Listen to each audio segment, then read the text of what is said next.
प्यार को प्यार ही रहने दो। उसने पहली बार अपने प्यार को शब्दों का जामा पहनाया। मैं निशब्द होकर उसकी बातें सुनती रही। उसने मुंबई में मेरे साथ रहते हुए क्या क्या अनुभव किया सब बताया। फिर मैंने भी उसके प्रति अपनी चाहत का इजहार किया।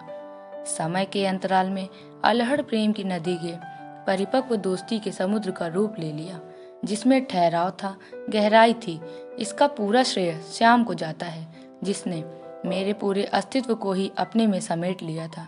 रात को नींद नहीं आ रही थी। बेचैनी में करवटें बदल कर थक गई तो उठकर लैपटॉप खोलकर बैठ गई। अचानक मेरी दृष्टि मैसेज रिक्वेस्ट पर चली गई। किस अनजान का है देखने के लिए मैंने क्लिक किया। लिखा था, यदि मैं गलत नहीं हूँ तो आप पाकी त्रिपाठी हैं ना। आपकी प्रोफाइल फोटो देखकर कुछ कुछ चेहरा पहचान में आ रहा है, वही जो 40 साल पहले मुंबई में रहती थी। आपकी बहन का नाम गीता था और भाई का नाम गौतम। मैं श्याम गुप्ता हूँ, आपके पिताजी के मित्र का बेटा। यदि आपको याद हो तो मैं एक बार अपने माता पिता के साथ आपके घर आया था और हम साथ साथ मुंबई में घूमने गए थे। मेरी प्रार्थना है कि यदि आप मुझे पहचान गई हैं तो जवाब अवश्य दीजिएगा। अरे यह तो श्याम है। मेरी हल्की सी चीख निकल गई। दिल की धड़कनें तेज हो गईं। अकारण ऐसा लगा जैसे मैं चोरी करते पकड़ी गई हूँ। देखा पति गहरी नींद में सो रहे थे। मेरे नाम के साथ मेरा सरनेम विवाह के बाद बदलकर मिश्रा लिखा था। उसके बाद भी वह मुझे पहचान गया था। उसके नाम पर मेरी दृष्टि जम सी गई। जवाब देने के लिए जैसे ही एक्सेप्ट पर क्लिक करने लगी, मन के अंदर से आवाज आई, सोच लो पहले, क्या ठीक रहेगा? उसका नाम देखकर तो तुम्हें इतना अपराध बोध हो रहा है, उससे संपर्क रखने के बाद क्या होगा? तुम्हारी सुखी गृहस्थी है, वह भी शायद इसी स्थिति से गुजर रहा होगा। कोई फायदा नहीं है दोबारा अतीत की गहराइयों में गोते लगाने से। विवाह के बाद यह रिश्ता मानसिक उलझन को क्यों न्योता देना? मैं थोड़ी देर के लिए सोच में पड़ गई। आरंभ से ही मैं दिल और दिमाग के मामले में बहुत संतुलित रही हूँ। मैंने अपनी उंगली क्लिक पर से हटा ली, लैपटॉप बंद किया और बिस्तर पर आकर लेट गई। तुम्हें इतना लंबा चौड़ा परिचय देने की आवश्यकता क्यों पड़ गई श्याम? समय की मोटी चादर के ऊपर धूल की इतनी परतें जम जाने के बाद भी तुम्हारा नाम ही काफी है मुझे तुम्हारी याद दिलाने के लिए। इसका मतलब तो यह हुआ कि तुम्हें मेरे प्यार पर कभी विश्वास नहीं रहा है। तो क्या यह टेलीपैथी थी जो रात को 2 बजे उठकर मैं अकारण ही लैपटॉप खोल कर बैठ गई? मैं मन ही मन बुदबुदाई, शायद पहले तो नींद आ भी जाती, लेकिन अब तो उसके स्थान पर खुली आंखों के सामने 40 साल पहले के दृश्य एक एक करके घने बादलों में बिजली की तरह चमकने लगे। 17 साल की रही होंगी मैं तब मेरे पिताजी के एक मित्र भोपाल से अपने परिवार सहित मुंबई में हमारे घर अपने बेटे श्याम का इंजीनियरिंग में एडमिशन कराने आए थे। उनके 3 बच्चों में 2 बेटियां और थी। जब तक हॉस्टल में जगह नहीं मिली वह हमारे घर में ही रहा। उसके बाद भी जिस दिन भी छुट्टी होती थी वह हमारे घर आ जाता था। वह पहली बार मुंबई आया था, इसलिए मैं, मेरी छोटी बहन और भाई रोज ही कहीं न कहीं उसे घुमाने ले जाते थे। हम सबका साथ उसे बहुत अच्छा लगता। हमें भी उसके आने से घूमने का बहाना मिल जाता था। श्याम बहुत कम बोलता था, लेकिन कभी कभी खामोशी भी जुबान से अधिक बोल देती है। उसने कब मुझे अपनी आंखों से ही मूक प्रेम निवेदन कर दिया पता भी नहीं चला, और मैंने भी मौन स्वीकृति देने में देर नहीं की, क्योंकि उसका कम बोलना ही मुझे उसकी ओर बहुत आकर्षित करता था। वैसे भी पहले प्यार की अनुभूति वह भी अलहड़ उम्र में अद्भुत होती है, जब दोनों मिलकर ना तो भविष्य के लिए सपने देखते हैं, ना कोई योजना बनाते हैं, ना ही किसी बात की चिंता करते हैं, ना कोई कस्में होती हैं, ना कोई वादे किए जाते हैं। बस जरा सा कोई भरपूर नजरों से देख भर ले या तारीफ कर दे तो चेहरा एक अलग सी आभा से चमकने लगता है। दर्पण के सामने से हटने का मन नहीं करता, उसी के साथ हर समय रहने का मन करता है। उसकी छोटी छोटी बातें भी अच्छी लगने लगती हैं और प्यार के खूबसूरत एहसास के साथ अपने में ही सिमट कर रहने का मन करता है। सारी दुनिया बहुत खूबसूरत लगने लगती है। आज के विपरीत वह जमाना ही ऐसा था कि दिल की बात को शब्दों का जामा पहनाने में इतना समय लग जाता था कि परिस्थितियां बदल जाती थी और प्रेम अभिव्यक्ति से पहले ही दम तोड़ देता था। यही मेरे और श्याम के साथ हुआ। उसके पिता की आकस्मिक मृत्यु का समाचार मिलते ही वह भोपाल चला गया और फिर उसके बाद कभी नहीं लौटा।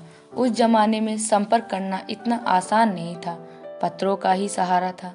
4-5 पत्र मैंने लिखे, लेकिन उसने एक भी पत्र का जवाब नहीं दिया। उससे संपर्क टूटने का मुझे बहुत दुख हुआ, लेकिन क्या करती, समय के साथ समझौता करना पड़ा। चोरी चोरी छुप छुप कर आंसू बहाती रहती थी। माँ ने उदास देखकर टोका भी तो बनावटी मुस्कुराहट से जवाब देती, कुछ नहीं माँ। समय बीतता गया, श्याम की यादों पर धूल की परतें चढ़ने लगी। धीरे धीरे बारिश के पानी ने उनको धो पोंछ भी दिया। मेरा विवाह हो गया और 2 बच्चे भी हो गए। अपनी गृहस्थी की उलझनों में व्यस्त रहने के कारण उसका नाम कहीं सुनती तो उसका धुंधला सा चेहरा आंखों के सामने आ जाता। इससे अधिक और कुछ नहीं। और आज यह उसका फेसबुक पर अप्रत्याशित संदेश। उसने तो मेरे पूरे अस्तित्व को ही हिलाकर रख दिया था। पूरे बदन में जैसे बिजली सी कौंध गई। इसी को तो पहले प्यार की अनुभूति कहते हैं, जो उम्र के इस पड़ाव में भी नहीं बदलती। पूरी रात आंखों में ही कट गई। सुबह के 5 बज रहे थे। मैंने अपने विचारों पर झटके से विराम लगाया और उठकर मुंह हाथ धोकर सुबह टहलने के लिए निकल गई। लौटकर थकान और रात भर न सोने के कारण सोफे पर ही अधलेटी होकर गहरी निद्रा की गोद में समा गई और तब जागी जब पति ने आकर उठाया और कहा, यहाँ कैसे सो गई, उठो, 9 बज गए हैं।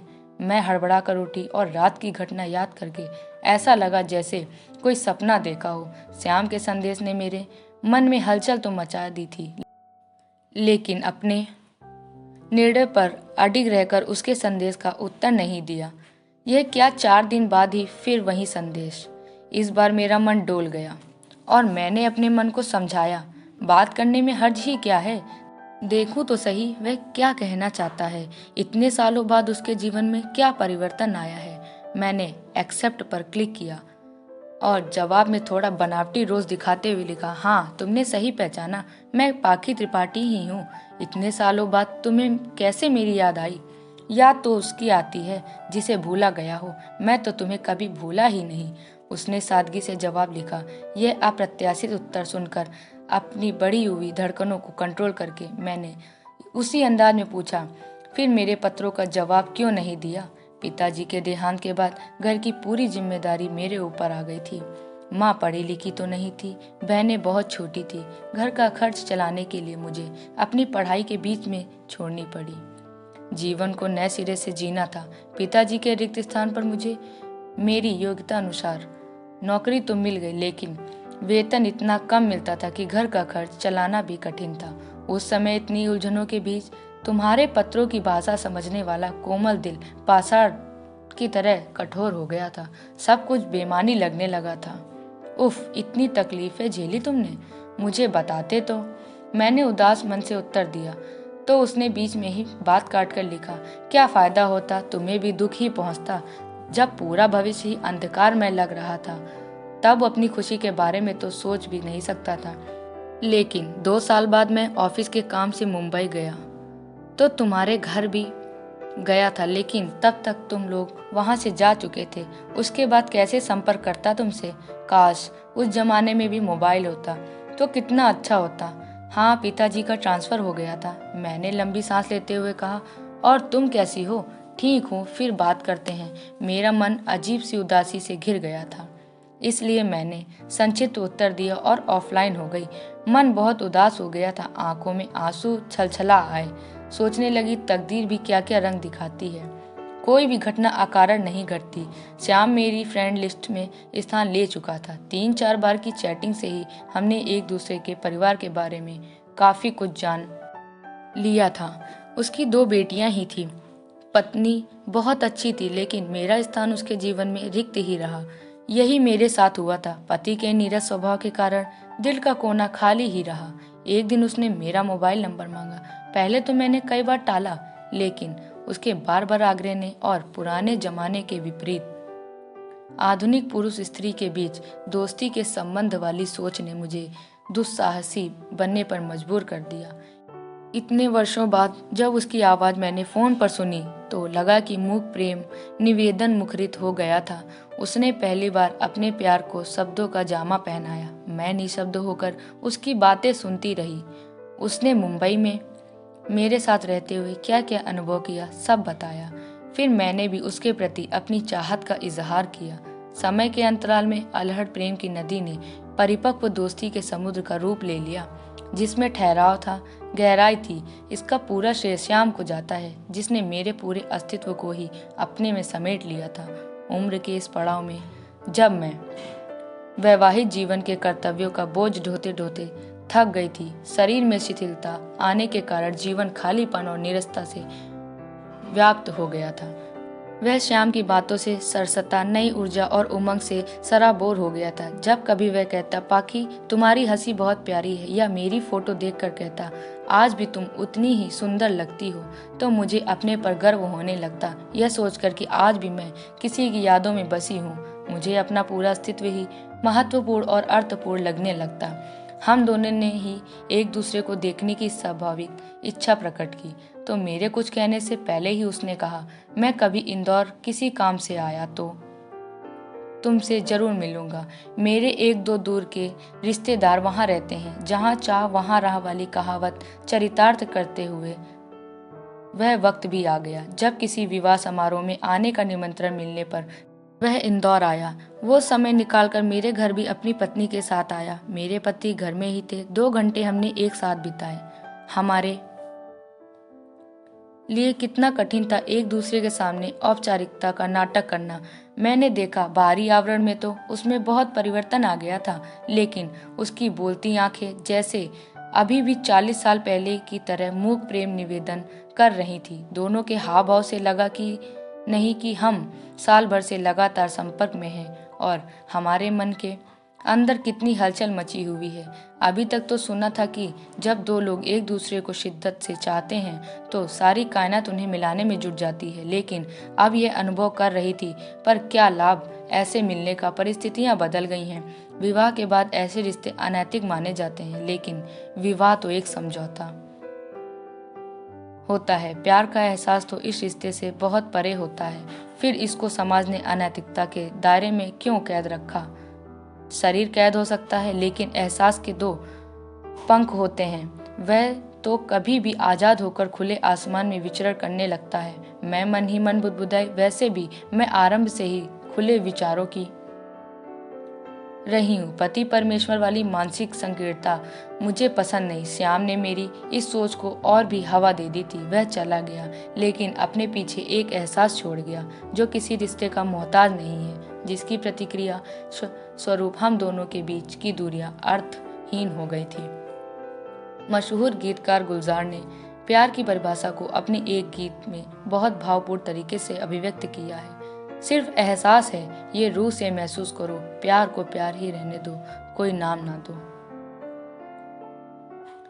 उम्मीद है आपको ये कहानी पसंद आई होगी। अगर पसंद आई हो तो मेरे चैनल को लाइक, शेयर, सब्सक्राइब जरूर करिएगा। धन्यवाद।